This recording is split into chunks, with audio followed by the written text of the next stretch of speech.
says live on custom live stream. You were live.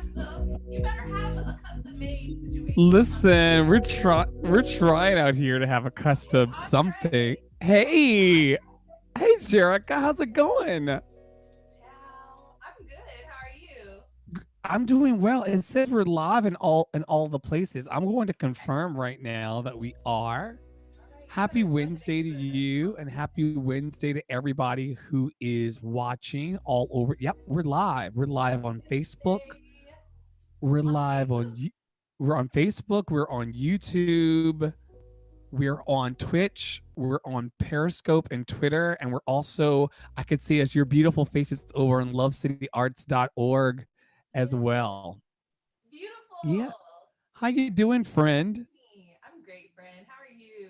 I'm doing great. If you all are watching and you can hear us just fine, just give us a little bit of a shout. I'm gonna go on the back end into my little stream portal here and see what I can see in the ways of everybody chiming in and chatting, Yes. so that I can communicate those. Here we are. Oh, 4 viewers already. Let us know who you are. We can't see you unless you give us a little shout. So Love a anyway, shout out. a nice little shout. Oh, David Kwong Pham says all ears. How are we sounding out there, David Kwong Pham? Give me some peace, because we've been having some issues over the last couple weeks, but here we are. We are joined this week by the wonderful and beautiful Jerrica. How's it going? Man, it's been a week. It's actually flying though. I'm really grateful for that. I know sometimes I get a little antsy with the work week, like, and how can we get to the end of it? But the pace is good. The pace is good this week. The pace is good. The pace is good. Well, the thing that I always invite people to do, this is like our third week of the third season of Love City Live, The Good Report. And the thing that I forgot to bring from the old version into this version was the fact that we usually at the top of every episode, to kind of ground ourselves, we just breathe for a little bit together. Would you be open to that? I would love that. Let's do it. Okay. All right. So we're just going to. So let me just go ahead and get myself grounded, child. Okay. We're going to put our feet flat on the ground, the floor, the bed, whatever is your nearest grounding thing. And we're just going to start breathing together and kind of anchoring ourselves in what will be a present moment like nothing else that we've ever experienced. Jerrica's here. I'm here. You're here. David says we've got good decibels going out into the world with our love stream right now. We love So that. what more do we need? Nothing. Jerrica, me, some good jams, and some good decibels. Get some good decibels. I love it. Take a breath, everybody. 5 minutes past the top of the hour. We'll never be in this 5-minute marker past the top of the hour ever again. It's a very special moment because we have each other. And the reason why the Good Report was created was to have a spot where we could consistently be together and not gather in a mode of sadness or heaviness, but gather in a mode of upliftment, if that's a word that I can make up on the fly. So here we are at 6 minutes now past the top of the hour, and I'm inviting everyone who's gathered, even if you only stay for a moment, just take this moment to breathe. The biggest breath that you've breathed all day. Let's just go. Here we go.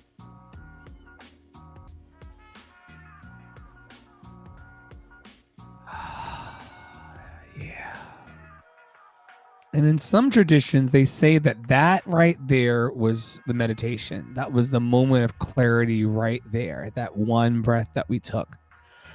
I come from traditions, Jerrica, that ask me to save people's soul and to set them free from this and that.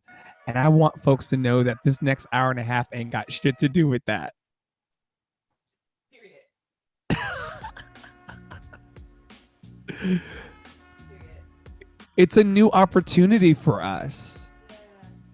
It's a new opportunity for us to choose how we want to engage our joy and how we want our joy to be made full. Anyway, I'm gonna stop babbling at 7 minutes past the top of the hour. One thing I may do is reach over here and grab an angel card Okay.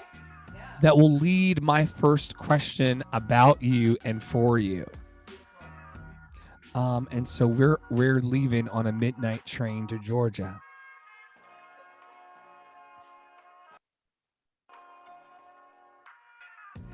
All right, so I'm gonna let you tell me when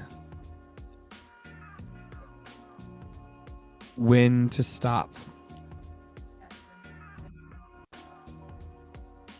Thanks everybody watching over on Facebook, Twitter, YouTube. Let us know who you are and where you're watching from, and we'll be sure to incorporate any questions or ideas you may have into tonight's good report. I'm shuffling the original angel card deck to see how we're going to kick off with the beautiful and talented Jerrica White, author of Rape Game, the play, listener and space holder extraordinaire, and so many other things that go behind that I am that was on your Instagram.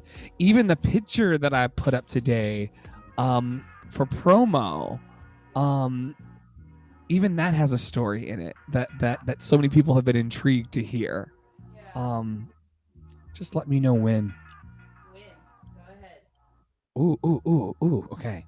Ooh, that's exciting because, oh, wow. Okay. We weren't allowed to do none of this growing up in my house. Oh. If you had picked any card that wasn't a Bible card with a Bible verse on it, do you know? What are cards? What are What did cards? you say? I didn't grow up with any board games or cards or anything. There, no board games. No, not allowed in my mama's house. But anyway, the card that we pulled tonight is Enthusiasm. Enthusiasm. I love that. Yeah. Enthusiasm. Hey, Jeff Carley, all air horns. I love it. I love it. Tonight's word is enthusiasm. Let's see here. Be present with zestful alertness. Loosen your constraints and let your passion for life uplift others and generate new opportunities. Enthusiasm. Be present with zestful alertness. Loosen your constraints and let your passion for life uplift others and generate new opportunities. Yeah.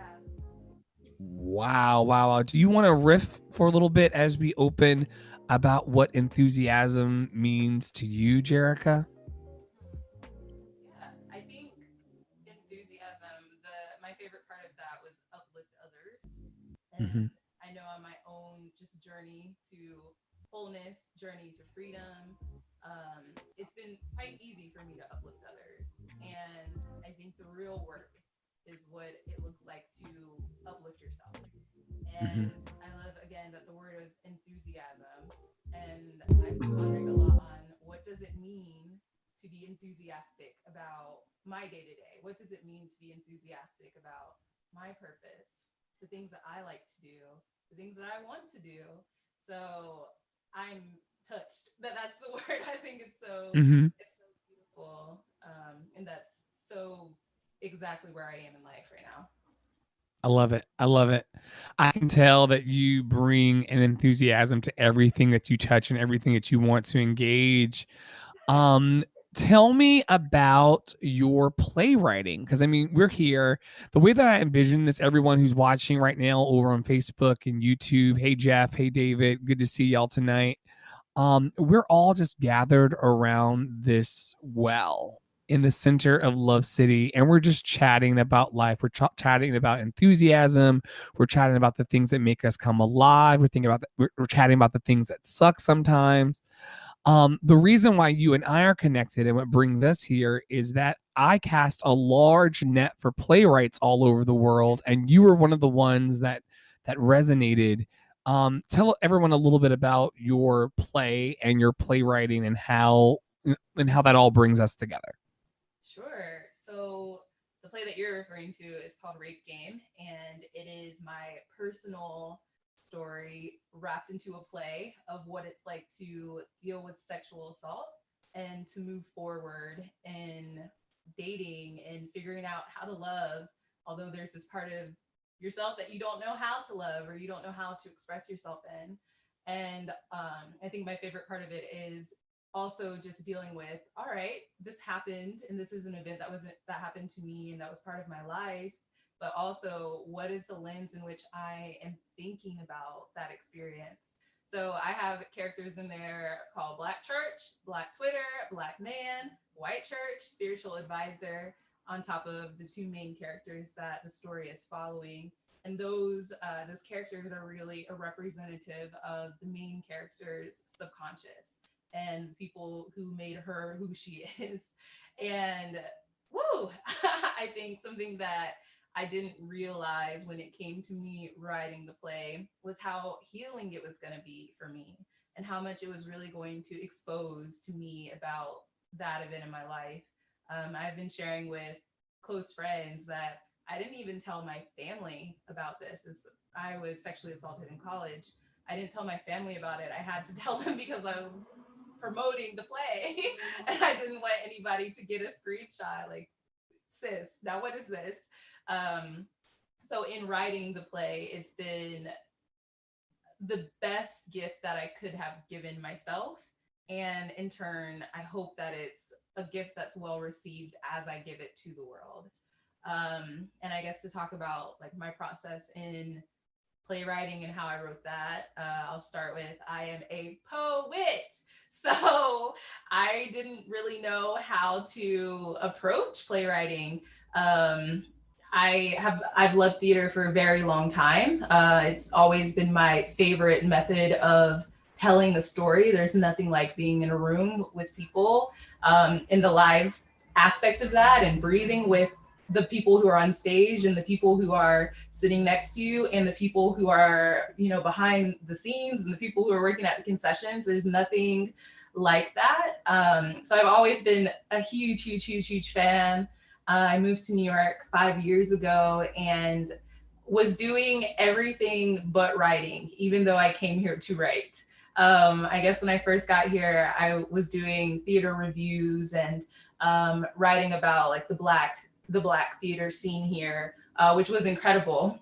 And then I did a bit of producing, and I still like to do that to this day. But I had a moment maybe about a year ago or a year and some change ago where I really was like, Jerrica, now you moved to New York to write, specifically plays and musicals. What are you doing, sis? So had to get myself together. I had always looked at different deadlines for writing related opportunities over the years and kind of just noted them like, well, missed that one. Guess it's not meant to be this year. And last year around this time is when I started writing this play because I had checked again to see when some deadlines were. It's like, you know what, sis, you don't have a play. You don't even have a full length, really anything written, but you're going to do it this year. And when I sat there and made that contract with myself to just honor myself and the things that I said that I wanted to do, I locked myself. Go ahead. No, I just want to anchor that moment. Honor myself with the things I said I wanted to do. Yeah. For me, that's a bing. We can come back and talk about it, but like, because how many times do we honor the things that we say we're gonna do, and then how many times do we not? And what are the pros and cons of taking those directions? Oh, sheesh. Yeah, that is a question 100% that I would love to dig into, yes, because it's big and it's huge. And I spend a lot of time thinking about that. But yeah, I said it's time to honor myself. And I don't know what I'm going to write. I had started writing a pilot, but that didn't feel right to try to transform that into a play. And it just clicked. Like, you need to just write your story. And it's going to be uncomfortable and it's going to be hard, but you can do it. So I did it. And I met you after I started submitting it different places. And here we are now. Yeah. I love it. I love it. Okay, so can you talk? Stephen Pressfield, talks about the resistance, like the things that, like that wall of things that you press against when you're trying to get to an actual like published play, like what you have, or a finished play, or play ready for production. There's so many things that come against you, even like mental, if not physical. Can you talk to the artists that are listening a little bit, or a creative that's listening, about some of the challenges that you had? Sure. Yeah, I think one of the biggest challenges I had was separating myself and my experience from myself as the writer. So, as everybody who's an artist can understand, I'm an artist, I am sensitive about my shit. And at Come some on, point, Erica. I had to just, Erica, we love her. At some point, or at many points, I really had to sit down and just allow myself to show up in the room only as a writer and not as the person who experienced everything that was written in that play, to be able to listen. I mean, because I could imagine, because it's a traumatic situation that happened to you. Yeah. Having to show up and actually put your traumatic experience into paper every day has got to be some type of emotional labor that I probably can't even describe. Absolutely. Absolutely. So very hard to separate the two, but I just got to a point where I knew that I wanted to see the play grow, and I wanted to see it be the best version that it could be. So that was one major barrier that I had to get over. And I would say another that's really closely related to that is just being vulnerable. I think being vulnerable is something that I've worked really hard to do in just my personal life.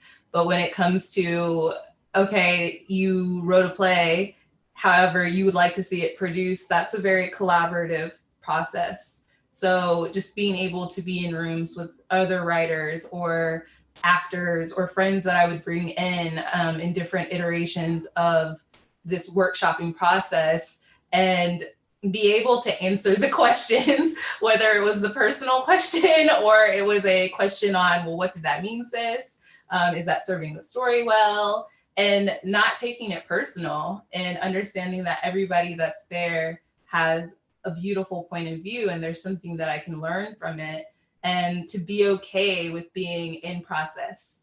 I think another thing that I can say about resistance is just understanding that that's a natural part of the process, whether that's things that are holding you back internally, or if it's external forces that feel like it is you are not getting into whatever residency you want to be in, or these theaters aren't calling you back, or school has rejected you. Those are all things that I've dealt with for sure. And understanding you can't allow somebody to dictate whether your story deserves to be told or not. You just need to tell the story and do your best to tell it, and do your best to develop it. I love it. I love it. I love it. I love it. I love it. I love the idea that you're talking about, of understanding that you're on the way to where you're going. You're not there yet. Yeah. You're in process, and you've allowed yourself to kind of have that process. People who are watching and listening right now, I want to invite you to drop a question. If you have any author related questions or good people related questions, I want to invite you to drop them into the chat for our guest tonight, Jerrica White. Please give everyone your Instagram handle right now. Sure. So it's at Overzealous, but it's not spelled in the way that you would think it's spelled. It is OVRZLOUS. Cool. And Jerrica, where are you originally from in the world? Yes, I love this question. So I am from Cincinnati, Ohio. I will rep it until I know it. Okay. Um, but Is that yeah, a thing that is that a thing that happens with people from Ohio? no, Viewers, it's actually I mean, viewers and listeners, where are you watching and listening from tonight? Drop that into the comments so that we can keep the conversation going with everyone. But this one over here is very excited about being from Cincinnati. I am. Why? Yeah. So my excitement comes from a place of growing up and not really being excited about Cincinnati.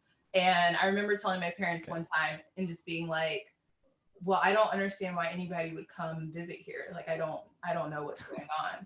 So it comes from a place of just being unapologetically proud of where I'm from. No matter if we got one person saying they're from Michigan. David's from Michigan. I want to dial even a little deeper into this. Tell me about what was. I mean, I walk around my neighborhood and the kids are playing and learning to ride their bikes on like concrete sidewalks. I learned in grass or dirt and and then eventually the road. Tell me about like childhood Jerrica and what were the streets of Cincinnati, Ohio like? Okay, well, childhood Jerrica was a nerd. She was always about a book. Like that was my favorite hobby, reading. I grew up with two younger brothers, so there definitely was the part of me that loved to play.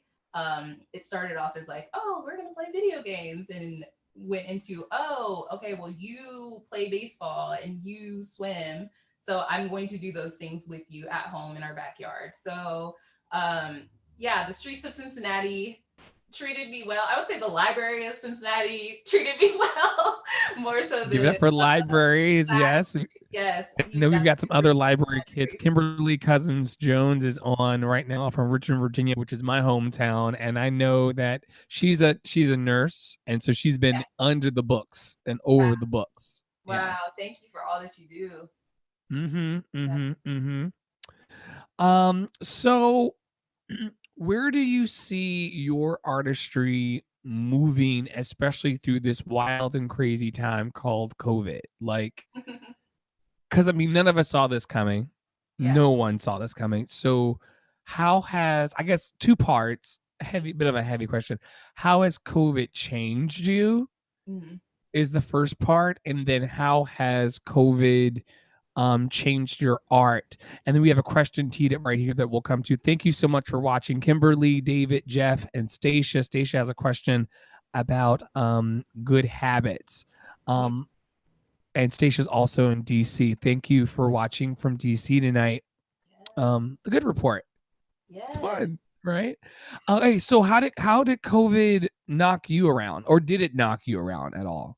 Absolutely. And the reason why I asked this for everyone that's listening, the people that are going to listen to the replays of the podcast, I asked this because I believe that everyone's narrative is special in this, and I believe that how you're walking through it could perhaps have deep resonance with someone else who may find camaraderie in you, or maybe something that they never thought about that's close enough to your journey. All right, go for it. Sure.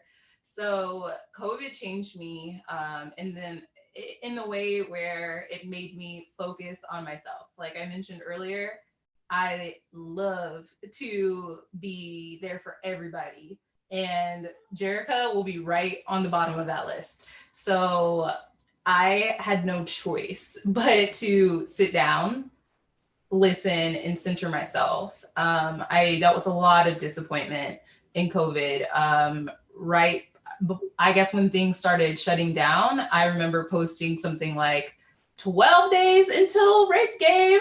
And I just was so excited, and, had a full team ready to go to get that up and running, and a cast ready to start rehearsals.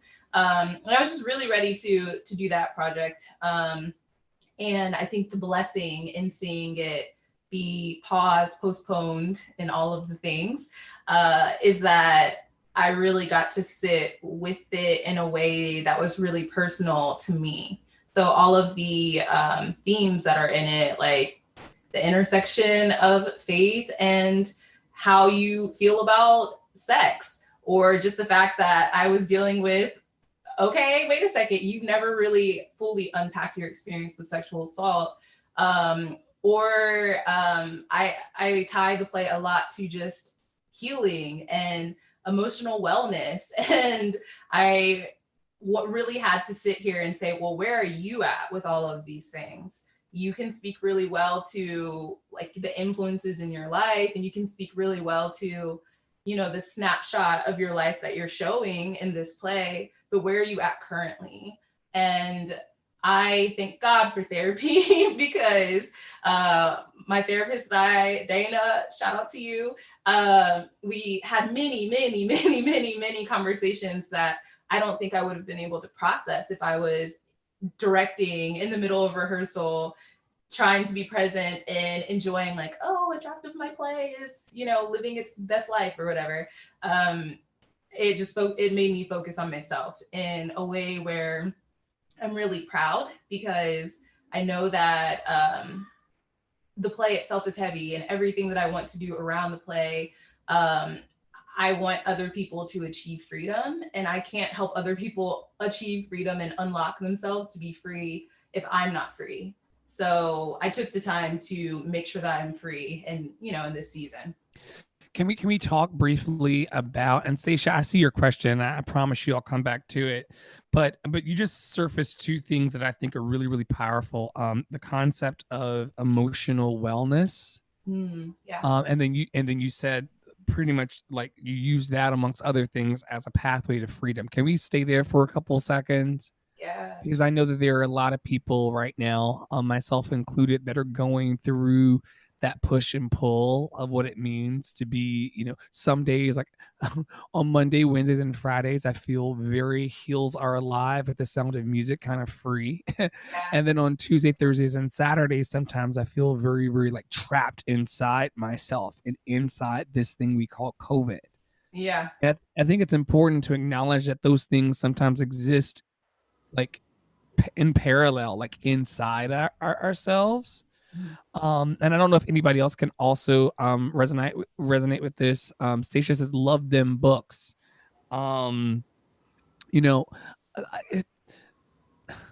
I don't know if anybody else resonates with the fact that like it's both beautiful and terror at the same time. Like I just finished watching this Netflix special about pandemics that got me thinking about the fact that we're in one right now that drove me bonkers, while simultaneously someone can bring like dinners, like not just like made food, but also like the preparations for dinner to my house. So I'm living in this like George Jetson, like Alexa, call the, and I probably shouldn't say that right now because I'm in the studio, but you know, such and such, call and bring me dinner to make.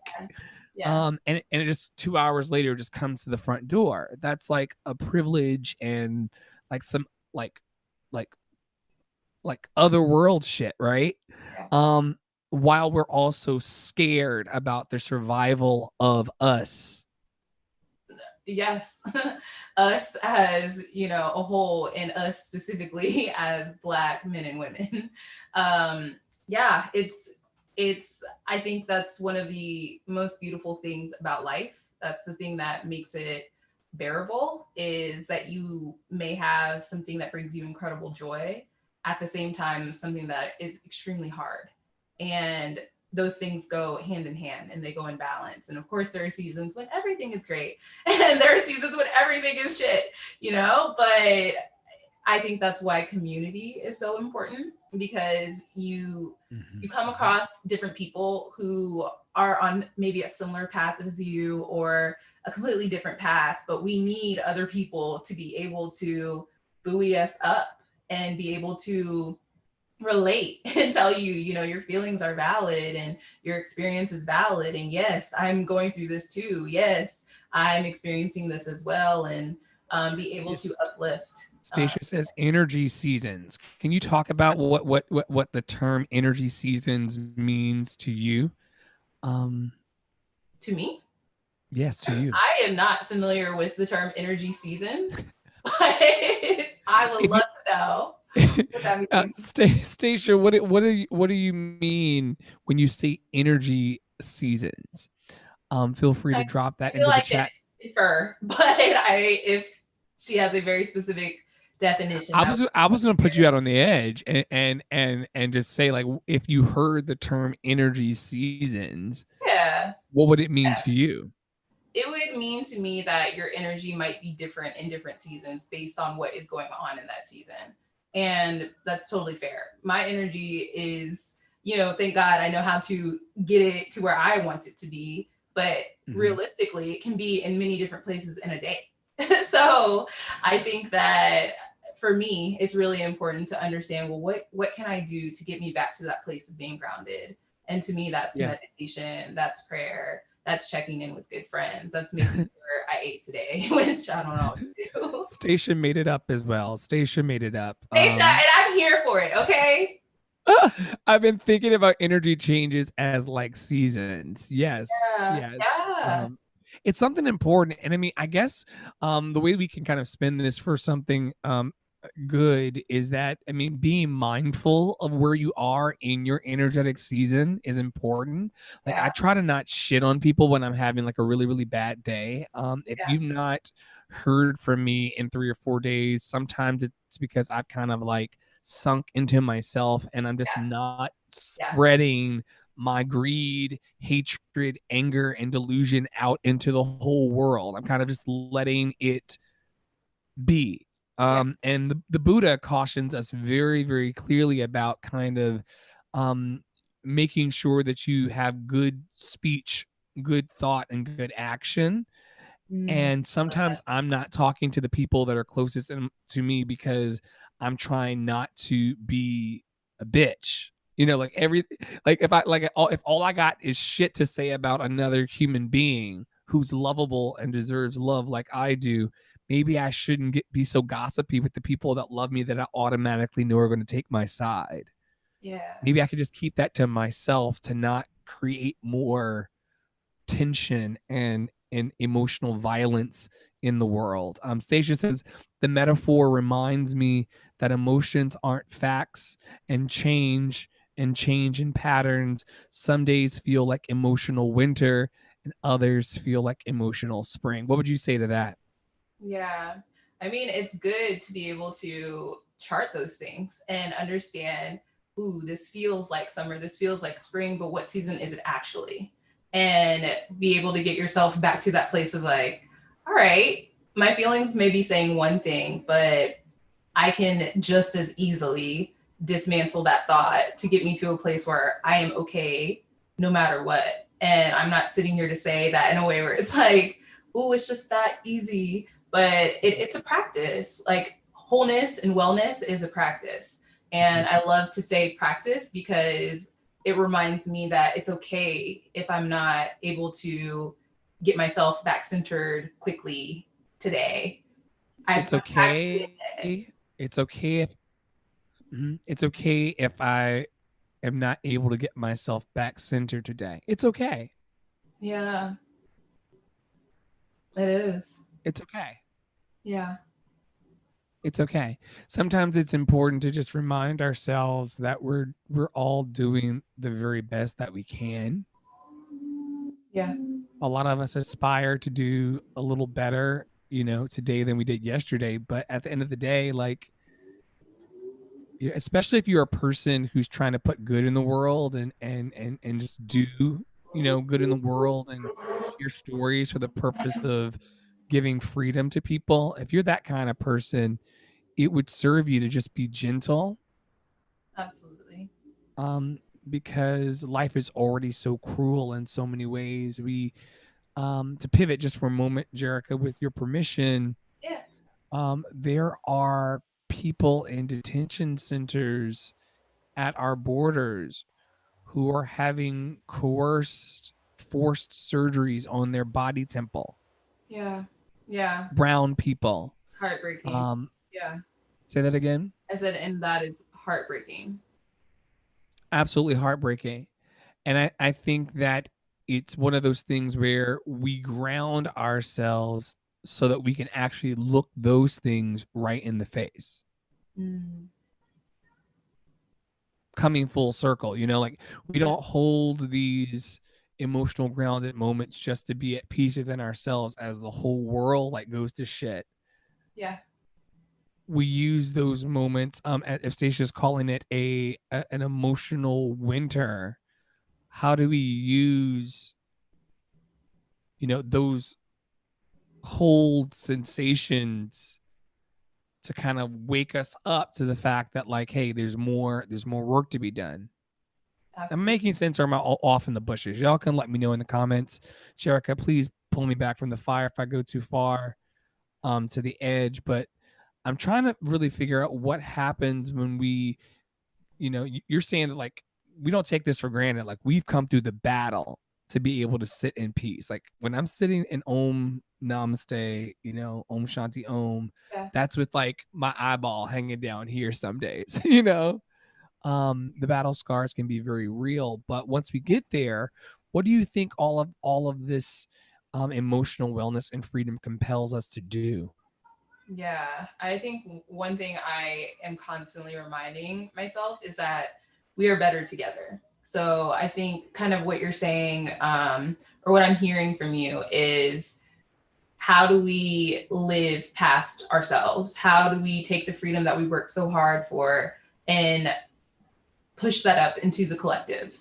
And I think that that's really important. And I think that we all have incredible gifts. We have different strengths, and we get to work with each other to fight things like systemic racism, to combat all of these horrible things that are going on with ICE right now. I think a conversation I really like to have is around what it means to be an activist, or what it means to really firmly stand in your feet and on this earth, and like do what you are meant to do on this earth. And I think it's really important to remember that we work together, and that it looks different for every single person. So some of us need more time to fight to find the peace within ourselves, so then we can show up to be a beautiful part of, humanity all together. And that is okay. No matter how long it takes you to get that fight is worth it, and you need to do that. And then when we are able to achieve that, and it's not to say that we achieve it for 5 years and we are just, serving the world. Sometimes it's we've achieved it for one day, and then we're able to serve the world. And sometimes serving the world looks like having a conversation with another person. Sometimes it looks like flying across the country to show up and do something. Sometimes it looks like writing a letter to your elected official. Sometimes it looks like an Instagram post. Sometimes it looks like a Mm-hmm. beautiful photo shoot. It looks different. I want to Yeah. toss this to the viewers, 9 beautiful Love City viewers all over the country and world, perhaps. What makes you come alive with activism? Where are you engaging activism? What does activism look like for you? One thing I discovered, because there's pictures all over the internet of me doing this, when I was out there in the streets kind of yelling, what do we want? Justice. What do we want it now? When I was out there doing all of that, it was so emotionally draining on me, because I think that some people naturally want to um, uh, protest and fight and pull down systems in that way. And I believe that that is a very, very specific ministry. And that those who want to be out in the streets, there's going to be plenty of time for that. We're not, we got another 4 years of shenanigans, no matter how this dice is. If he's out of here, then he's still going to fight us. If he stays, he's going to fight us. Yeah. So I need people really kind of getting themselves into a space of recognizing that this is going to be a bit of a 4-year trajectory, if not longer, Yeah. of us needing to be able to ground ourselves. And my point is, I could not continually be out in the streets for the sake of my blood pressure and maybe throwing like a couple rocks at some cops. So I've decided to use platforms like this Mhm. and my organization to create moments of healing and activism and loving protest on the platforms that keep us safe and Yeah. healthy, and also replenishing ourselves. Yeah. Stacia says, I'm really glad y'all brought up the activism can have different lanes. Mm-hmm. Absolutely. How are you engaging activism these days, Jerrica? Yes. So, like you, I enjoy creating a space where people can kind of break down that very question. And I've been talking to a lot of my sorority sisters or coworkers who, or just friends who feel helpless and don't really know what to do. And like you, do not feel like their ministry is being in the street, or maybe the traditional definition of what people think activism is, and sitting there and listening and then encouraging, like, hey, did you know that you have these gifts, and did you know that they are extremely helpful, and that you are adding to the conversation, you are adding to change in whatever way you do that. So I feel like a lot of what I do is I love organizing. I've done a lot to work with my 9 to 5, but then I like energizing. So I love just getting to talk to people, giving them ideas to move forward in whatever way in their own life they need to move forward. And then I'm a writer, so I use my voice in a written format to help. I love it. Stacia says, Stacia echoes, for me, it looks like organizing communities around environmental justice, but focused on land stewardship, also tending relationships among marginalized beloveds and offering support, emotional and material. I can co-sign that Stacia does those things. Any echo from you? Stasia's a gift. I can't wait for y'all to cross paths in the Love City ecosystem. As I call you into the playwrights wing of it, she's working strategy. She, her, they, them pronouns are working strategy for us to kind of spread this message that I fundamentally, and I'm going to lose probably all of the viewers right now by going on a love tirade, but as long as I got Jerrica, I don't need nobody else. I have this sneaky suspicion that if we join forces, if we drop the petty and if we drop the bullshit and we just meet together on Wednesday evenings to form bonds of love and appreciation, where I see how that suit just hangs ever so gently off of your shoulder, so casual, like, you know, in that love flow, just to behold you and to set you on platform in front of the world, beautiful Black woman. I feel like that's the work. I feel like it's equally as important work as walking in the street for 8 hours. Stacia says, educating white people I encounter on systemic racism as part of their active. Oh, no, that's not Stacia anymore. This is cousin Matthew, Matthew Vincent Schrank. He says he's one of our white comrades in this fight, abolitionists, s'il vous plaît, on this path to Black liberation, educating white people I encounter on systemic racism through conversations and social media. And then Kimberly, I guess, is saying, lay it on me. I love, love, love, love. Yeah. There's this tribe building that where we're able to cape for Black liberation, and we're able to be creative and come back to our lovable, I don't know what age. What age was the age for you, Jerrica, where you were told to get serious and to stop playing so much with your life? They say that children like giggle like 300 times a day, and like adults like giggle like 10 to 100 times. When was the last time you giggled 300 times a day? 300 times. Wow. I cannot tell you about 300 times, but I will tell you I make it a priority to laugh every day. But to answer your question, No, that's fine. Stay there. That's fine. I'm with you. How are you laughing every day? Are you laughing at people? Are you laughing about people? Are you? Oh, I laugh at myself too. I think that's the best thing. Like, never take yourself too seriously.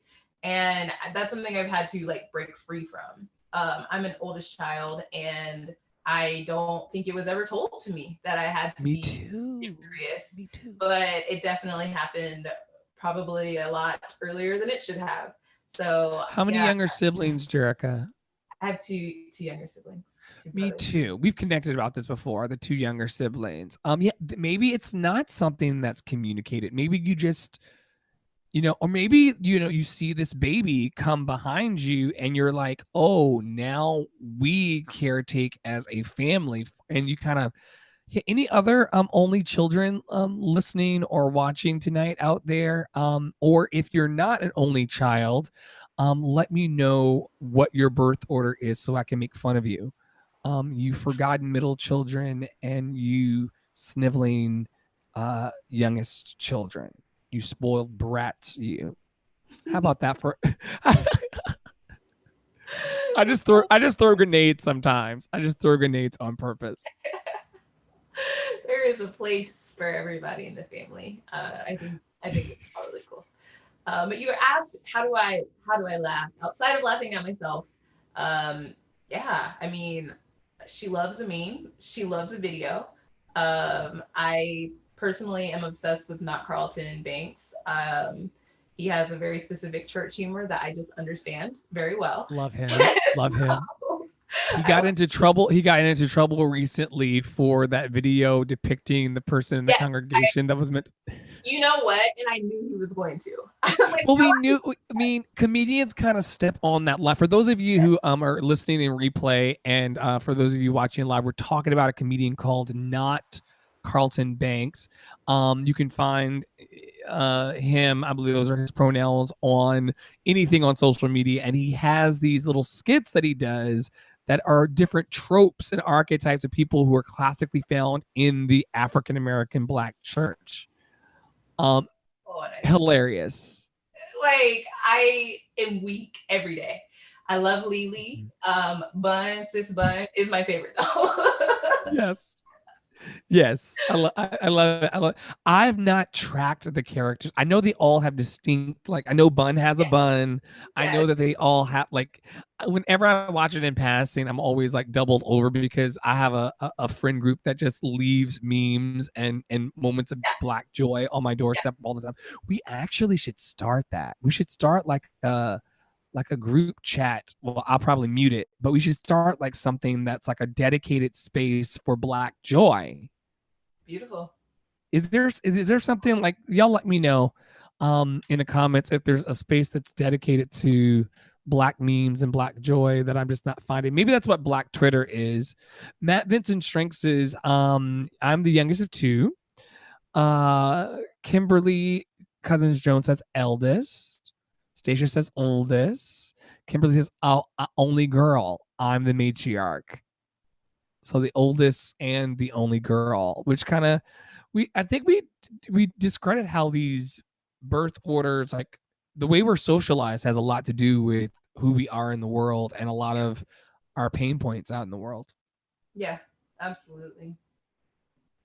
Absolutely. Like, thank you all for sharing your birth order. Like, yeah. Stacia says out loud, I'll probably mute it. You know what, Stacia? I think that idea went up as quickly. I mean, it went down as quickly as it went up because Jerrica was like, I'm not going to be on there. That's what her energy said. And then Stacia says, I'll probably mute it. So just get your own. Listen, get your own damn memes where you get your memes. That's your business. Come on, that's your business. I love it. I love it. So where do you see things emerging for you as we progress through COVID? I know for us who work in musical theater spaces and Broadway adjacent spaces, like, we're not going to be on anyone's stage because of the liability of someone getting sneezed on or coughed on the wrong way and then suing the Netherlander organization or the Schubert Foundation or organization. So we're not going to be on stage anytime soon in those spaces that we adore. I'm making peace with that by creating art in this way. And shout out to all of the artists that are watching. If you want to come on here and chop it up with us 1 week, the View style, you're more than welcome to join. We'll be here every week. This season is 52 episodes, so one for every week. We're just going to sit Little Miss Muffet on our tuffets and share love. So this is one of the ways that I'm putting art and love into the world for the people who will listen. We've been getting up to like 300 views in these various channels. So that's 300 people that are kind of soaking in this love vibration. 5 watching live. That's chill. how do you see your art not shrinking and diminishing, but expanding in this as Stacia would say, emotional season, energetic season? Energetic season, energetic season. I love it. Yeah. So not being married to one specific lane, or not being, the way that I like to put it is not being attached to the outcome. So for me, I wrote this as play, and I know it's going to be on stages when you were able to do that again. But understanding that it is absolutely okay to present it in other ways. I am not the biggest fan of the Zoom reading, but I am okay with perhaps lending scenes to different people. Like I said, I'm from Cincinnati, Ohio. So I recently reached out with a collective in Cincinnati who would like to do scenes of it. And I'm like, absolutely. I want to support the artists in my town and give them work, specifically Black people. It's an all Black, it's for Black people. It's an all Black cast, and give them work that resonates with them. So I'm looking forward to working with more people than I ever would have been able to work with if this was going in the way that I thought it would have gone. And then myself, I have many loves, many passions, many things that I was working on before COVID and that I'm going to continue working on afterwards. So this is a beautiful time for me to continue writing more plays, but also to get back to myself, really, and to sing a little bit here and there, to learn how to play this guitar I got in my room, like to do more creative direction. You know, if you go on the Instagram, she's giving looks, like to do that more. She's giving all the looks. Can we talk for a second about like how you I have a weird relationship with social media. I'm trying not to get dragged under by it. For people that are watching right now, if you want to get tripped out a little bit, but also see the ways in which social media can kind of be used as a tool against us. Right now on Netflix, I'm gonna push you into another. I'm gonna talk shit about one algorithm by pushing you into another one called Netflix. But there's a documentary that I can't shut up about called The Social Dilemma, and it talks about how anything you're using for free in the digital space means that you're the product, and they're using you to sell your attention to the highest bidder, and they're making money off of you, and sometimes it's not in savory ways. Yeah. What I love about what you're doing, Jerrica, is that you're actually using it as a point of celebration. Like when I'm over there on your page, I'm seeing what happened in that photo, that the promo photo for this, where you were. Oh, yes. Yeah. Okay. So that was birthed from a place of, again, just I have a similar disdain for social media. And I had actually been talking to my therapist for weeks about just getting back on social media. I did not want to. And she was like, my good sis, you have too many things that you need to share with the world. And you never know who you're going to encourage by what you post, or you never know who you're going to inspire by what you post, and vice versa. You never know what you're going to see that might bless you or inspire you. So let's get past all the reasons you don't really want to be there, and like use it with intention and purpose. So yes, I decided, I can come back. And then I was just hanging out with a close friend, and honestly, he had given me notes on my play, and I said, note taken. But I just wanted to have a moment to document how I was feeling. And we went on the roof, and I had a vision for just being free and showing what it means to be free, even if something that crushes your soul a bit, like getting some notes on your work. These were unsavory notes. These were like things that you didn't want to hear. No, they were absolutely things that I want to hear, because I'm always trying to grow. But I was very happy with this draft, and there was like, and we can keep working. And I said, wow, good thing is I plan on keep working. I plan to keep working, so it's okay. But Yeah.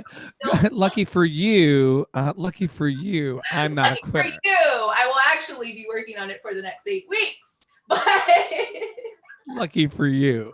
I love it. I love. Yeah. but Yeah. anyway, That's no, because that's how I feel about my singing. It's like, lucky for you, I'm gonna sing to you. Lucky for you. Like, who cares if everyone's like, shut up? You know, like, lucky for you. Yeah, you got to love yourself that much, right? yeah. So I David just says we feel that. We feel that. okay. So the caption for the post is "Still I Rise," obviously by the beautiful Maya Angelou, and I that's just how I felt in that moment, and it was so encompassing of how I felt this entire season and really this entire year. Child, have you ever had those moments when you sit back like, wait a second? It's not just like this past month that was hard. It was actually all of the months. Like there have been many, moments of joy The whole as we summer, talked about, but the whole summer got swept away. yeah. Oh yeah. Like for a bunch of us, we started this in March. Yeah. Yeah. And you're saying that that is a testament to our strength, or the fact, or are you saying that we're going to all crack and self-destruct and strip naked and roll in the streets like day after tomorrow? What are you saying? No, I'm saying it's a testament to our strength. It's a testament to our strength that we can find beauty, that we can find the liberation, the freedom, the ability to soar like a phoenix, no matter how hot those ashes still are. Yeah. Yeah. Who's your favorite ancestor? I've been really entertained. I'll give you a moment. I'll riff on this a little moment while you think about it. We do a program here at Love City Arts called "Won't You Be My Neighbor." We've got a couple awesome people who attend watching right now. Shout out to David Kwong Pham, another wonderful playwright, and Stacia, a fabulous writer and thought leader in environmental justice work. They attend the Thursday gathering, and in the recent couple of weeks, we've been really centering part of our discussion around what it means to have ancestors. And specifically when we have them, or if we find them, or if they find us, which is another part of this conversation we're about to step into. When we find our ancestors, or our ancestors find us, what do they say? The reason why I got here is because you pulled over and you put the blinkers on, whether you knew it or not, and you start talking about our beloved Dr. Maya Angelou. Yeah. And immediately I was like, oh, another ancestor, someone who's not here, who reminds us of who we are as a people. Who would be some or one of an ancestor, known or unknown, dead or alive, that you commune with on the regular? Ooh, okay. Well, I cannot say that I commune with this person on the regular, but the person who immediately jumped to my mind and my heart, his name is Siddiqui Fofana. He passed away, I want to say maybe 3 years ago. He's an actor here in New York, and Could you drop that spelling on us, and then viewers chime in and let me know who your ancestors are and what they're saying to you, if you think about it. Yeah, this concept of ancestral communication, for those of you who are able to go out to the leading edge tonight, in the good report. Siddiqui. yes, so it's Sidiki, and then Fofana, Fofana. And I came across Siddiqui as he was performing in James Imes' Kill Move Paradise at National Black Theater. And that was a show that changed my life.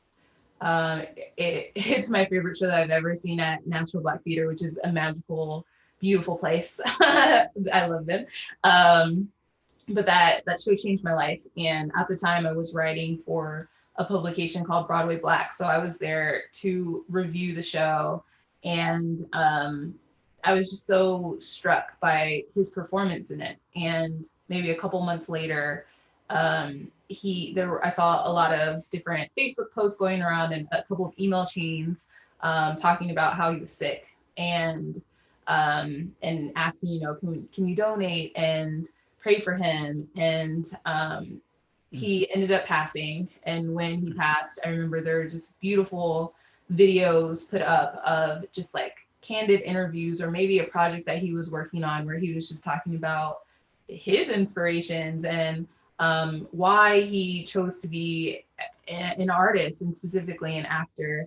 And I think it's a little bit because I was so moved by that play, but I'm just grateful that I got to see his light. That's what stuck out to me the most, was his light, his drive, his gratitude. He was so grateful to be on this earth. He was so grateful to be able to share stories.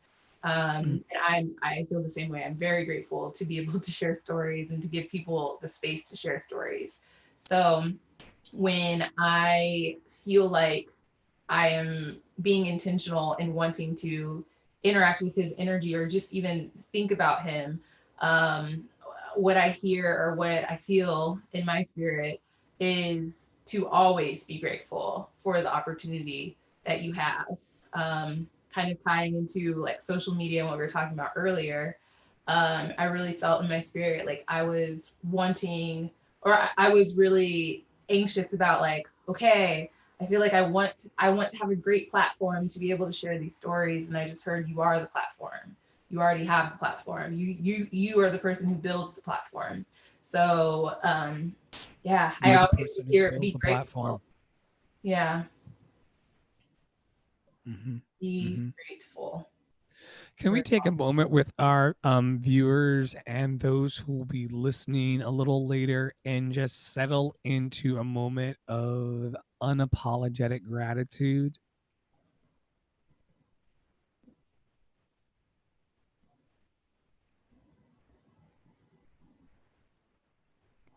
Not as something to strive for or to reach for, but something to have and to hold right now.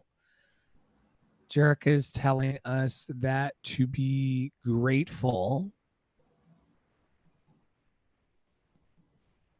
is part of the magic that decreases suffering in her life Mhm. and allows a space of a bit more of expansion. And so I just want to take a moment, since this is the good report, to just carve out a moment of gratitude for the gifts that we have.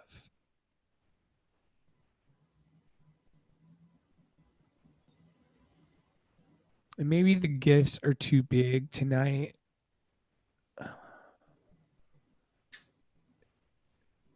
Maybe you don't have any gifts that come to mind. Maybe it's just you and your breath. And so just centering ourselves in that as the great gift of the moment, the fact that we're able to just breathe together.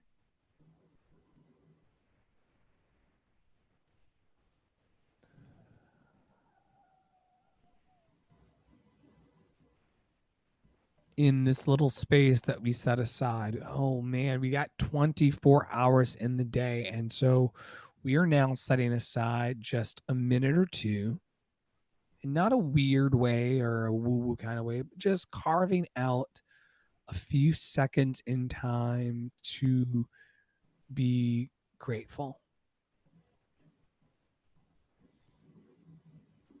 Because as I've said before, there are so many streams and feeds and inboxes that are just pushing that things are falling apart. In a lot of ways, they are, but also at the same time, there are wonderful things happening. And we gather intentionally on Wednesday night to share in space with friends who are those things.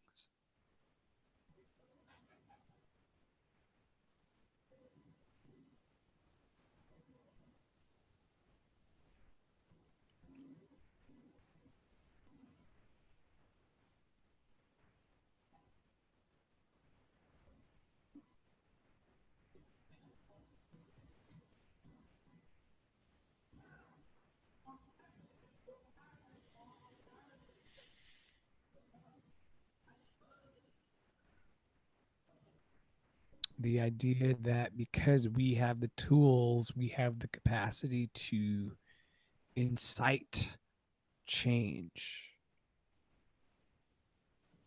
because we have the tools. All of us who are watching this and sharing with each other right now in this space, and the countless others that will share in it after, we've got access to these wonderful communication tools: Google Docs, Adobe Acrobat, Twitter, Facebook, all of these things that people are monetizing and using for ill intent. We have an opportunity, as Jerrica said earlier, to be in the spaces being our own version of light. And for that, I'm grateful. I'm grateful. What are you grateful for in the comments? We won't be here for very long. This is how we land the plane, Jerrica. What are you grateful for? What's coming up for you? For me, yeah, for life. I know that sometimes seems like the obvious answer, but truly for life, it's not promised. So I'm grateful every single day that I'm here and try to make it as much of a habit as I can to just ask, what is my assignment today? Like how can I use this day in the way that I'm meant to? So I'm grateful for life. I'm immensely grateful for family, the friends that become family, the strangers that become family. Um, I said community is everything, so I'll use community if that is a word that might resonate more with some other people. But those things for sure. The ability to create. I think sometimes I spend a lot of my life wishing that I could just do something that was more straightforward. But I thank God I was chosen to be a creator, to be an artist.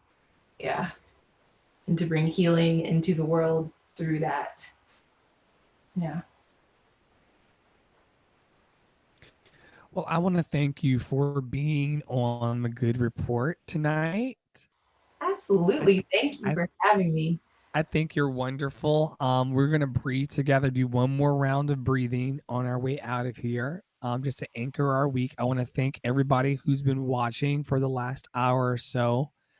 This space exists to kind of like focus our energy on the good that's happening in the world. Yeah. You can pick up your phone now and get how everything is falling the fuck apart. But we intentionally gather in this space on Wednesdays to hold a candle and a moment of remembrance for what is uplifting Yeah. and what is good in the world. And Jerrica, you are what is good in the world. Andre, You you are. are what is good in the world too, my friend. What about you? Thank you for saying that to me out loud. And you know as well as I know that there's a lot of information and a lot of feedback that would try to make you believe that you're not enough Mm, or that there's more to do. yeah. Yeah. Yeah. But you are good in the world. I received that. You're good in the world. So, on that, everybody who's here, we're going to focus on 11 minutes past the top of the hour, 11 minutes that we can never get back. We breathe in and we breathe out on the good that we wish to bring in the world, a little moment at a time. We know we can't fix all the fuck shit overnight, but we just dedicate ourselves to just putting a little more good in the world day Yeah. by day by day. That's what I seek to inspire in our listeners and viewers and followers and tribe. None of this is about a need for fame and clout, but it's all anchored in making sure that we survive this dusty motherfucker. Because there's two ways that we can walk through this. We can walk through this in incredible competition and suffering, and I'm better than you. Or we can walk through it as, hey, brother, sister, friend, I see you. I support you. I wish you well in the world. Let's build together.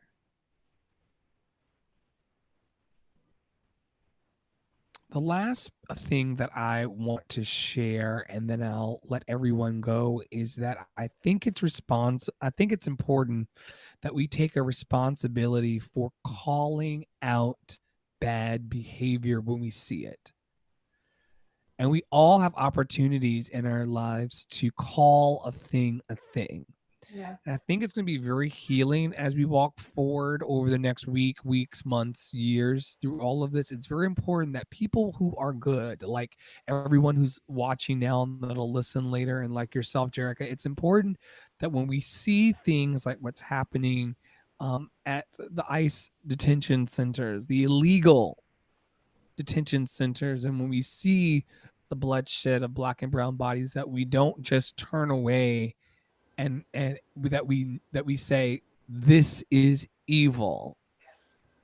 Yeah. And that if right now it's at mentions and things like that, it is evil, and that we name the bad behavior. A lot of people, I feel, are afraid to even say that bad behavior is bad behavior. Hey, it's causing harm, it's causing suffering. People are pained by this. I'm allowed. I may not be able to walk to Texas, but I should take it, and it should be incumbent upon me to go, that is evil and wrong, and to say it over and over again until someone pays attention. That's on the good people. That's not on the.